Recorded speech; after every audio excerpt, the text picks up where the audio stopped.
Hai, bertemu lagi dalam pembelajaran di kelas 6 mengenai perkembangbiakan tumbuhan secara generatif dan vegetatif di tema 1 bersama Mr. Teizar dan Miss Mutia.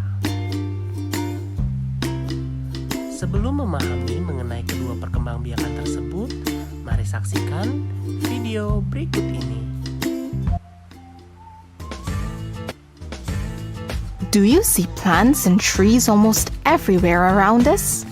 Wondering why they are so important? Plants are very important to planet Earth and to us. Firstly, plants are important for the air we breathe. Plants release oxygen which we breathe in and helps us survive. Plants also use up carbon dioxide which we exhale. This means plants and humans depend on each other to survive. Secondly, plants such as the trees, grass, shrubs protect the land and soil from washing away. Plant roots also hold soil together. Thirdly, plants provide delicious food and fruits to eat. Crunchy apples, juicy watermelons, and yummy lettuce in our burgers. Plants provide many nutrients, vitamins, and water when eaten. Additionally, plants provide shelter and protection for many animals. Birds build their nests on trees, squirrels make homes in trees, and humans also use wood to build wooden homes. Ya, dari video tadi, kita semakin memahami bahwa tumbuhan begitu berarti untuk kehidupan manusia. Kita makan menggunakan bahan-bahan yang berasal dari tumbuhan, hewan pun demikian. Bahkan hewan bertempat tinggal atau berteduh pada tumbuhan atau pada pohon. Bagaimana tumbuhan juga menghasilkan oksigen untuk kita bernapas. Dan masih banyak peran lain yang tidak bisa dipisahkan antara kehidupan manusia dengan tumbuhan. Lalu selanjutnya, pernahkah kamu makan jagung? For your information, sebagai penghasil karbohidrat, jagung mungkin merupakan salah satu makanan pokok di Indonesia paling populer setelah nasi. Tetapi jagung terkenal bukan sebagai makanan pokok yang utama, kecuali di beberapa daerah seperti Madura, NTT, Sulawesi, dan Jawa Tengah. Biasanya jagung diolah menjadi nasi jagung sebagai makanan pokok pada beberapa daerah tersebut. Walaupun pada beberapa daerah atau banyak daerah di Indonesia masih makan nasi, tetapi beberapa daerah tersebut menggunakan jagung sebagai makanan pokoknya. Dari hal ini kita semakin tahu bahwa tumbuhan sangat berarti untuk kehidupan manusia.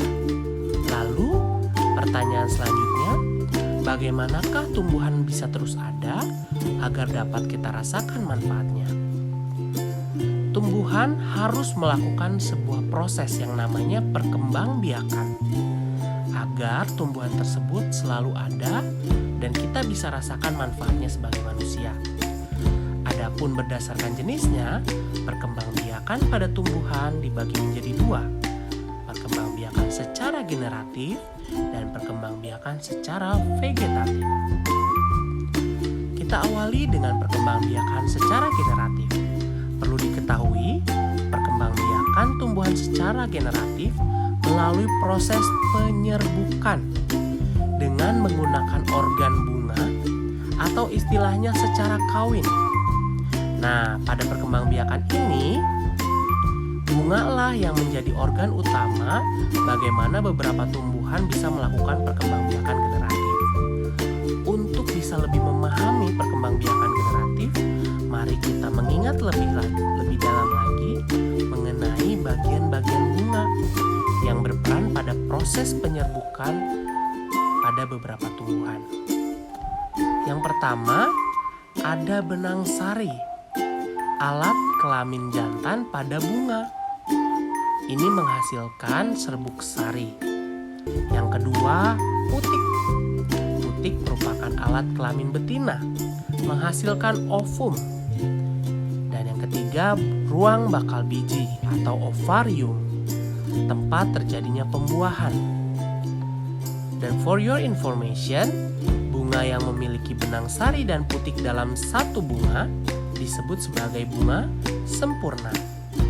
Untuk melihat bagian lain pada bunga, kalian bisa perhatikan bagian kiri terdapat sebuah bunga sempurna yang memiliki putik dan benang sari pada bunga yang sama.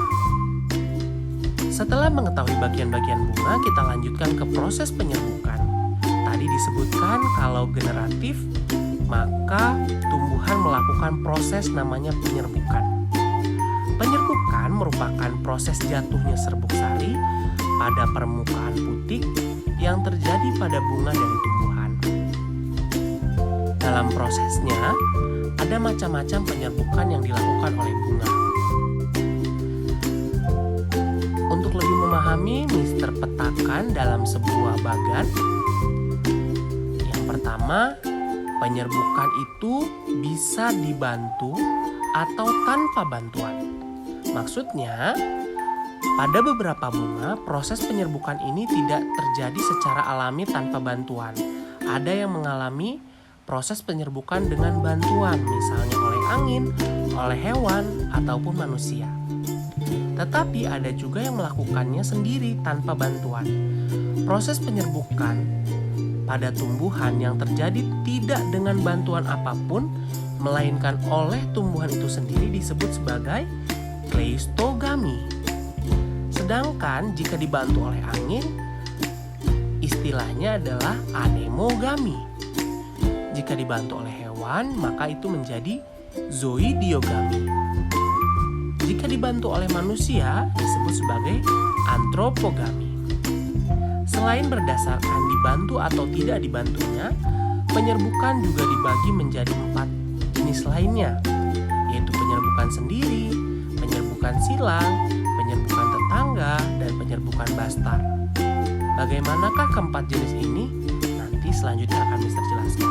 Ya, kita awali dengan anemogami, penyerbukan dengan bantuan angin. Bisa dilihat pada ketiga gambar tersebut.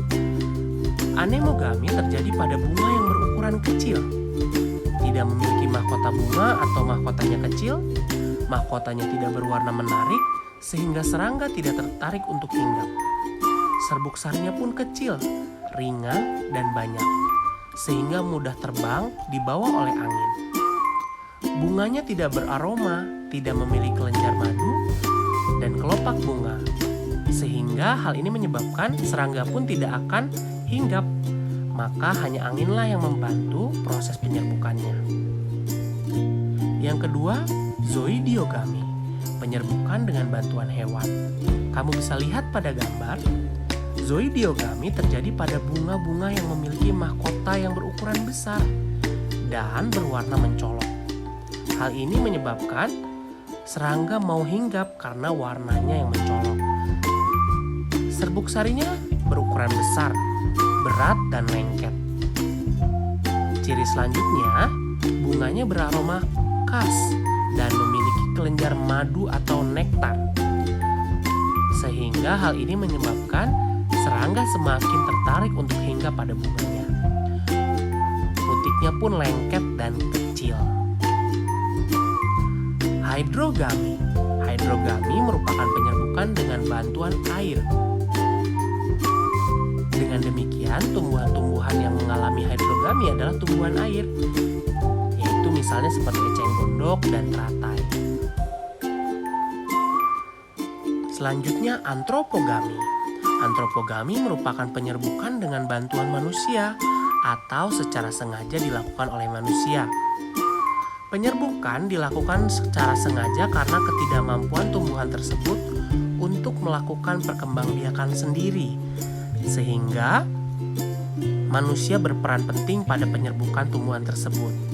Atau bisa juga manusia bertujuan agar mendapatkan bibit yang unggul, sehingga dia melakukan penyerbukan secara sengaja pada beberapa spesies atau jenis tumbuhan, misalnya pada bunga anggrek dan bunga vanili. Selanjutnya, inilah keempat jenis penyerbukan berdasarkan asal serbuk sarinya. Yang pertama, penyerbukan sendiri. Artinya, penyerbukan sendiri, serbuk sari dan kepala putik berasal dari bunga yang sama. Yang kedua, penyerbukan tetangga. Artinya serbuk sari berasal dari bunga lain, tetapi masih sepohon. Yang ketiga, penyerbukan silang. Artinya serbuk sari berasal dari tumbuhan lain yang sejenis.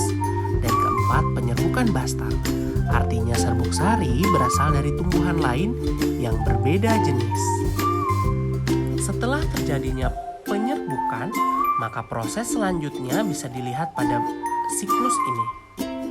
Ketika kepala sari melepaskan serbuk sari hingga pada kepala putik, maka selanjutnya serbuk sari akan masuk ke saluran polen hingga masuklah pada ruang bakal biji. Terjadilah proses yang dinamakan fertilisasi atau dalam bahasa Inggris fertilization. Setelah terjadinya fertilisasi, maka tumbuhlah calon tumbuhan baru hingga menghasilkan buah. Di dalam buah terdapat biji. Biji inilah yang akan ditanam menjadi kecambah dan tumbuhan baru. Siklus ini akan terus berputar, terus terjadi secara berulang yang menyebabkan tumbuhan tidak punah atau tetap ada.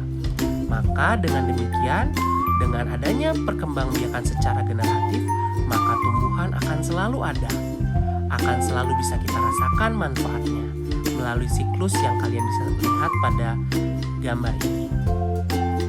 Nah, demikian mengenai perkembangbiakan secara generatif.